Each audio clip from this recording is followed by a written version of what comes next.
صحیح بخاری حدیث نمبر 22۔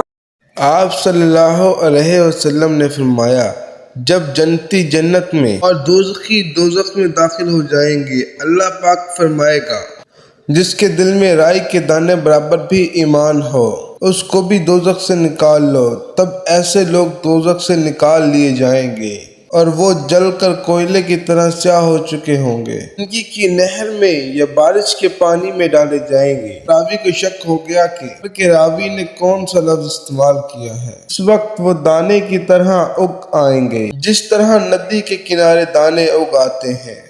کیا تم نے نہیں دیکھا کہ دانہ زردی مائل پیش در پیش نکلتا ہے؟ ہم سے اسماعیل نے یہ حدیث بیان کی۔ وہ کہتے ہیں ان کو مالک نے عمرو بن یحییٰ المازنی سے نقل کرتے ہیں، وہ اپنے باپ سے روایت کرتے ہیں، اور وہ ابو سعید خضری رضی اللہ تعالی عنہ سے، اور وہ نبی اکرم صلی اللہ علیہ وسلم سے نقل کرتے ہیں۔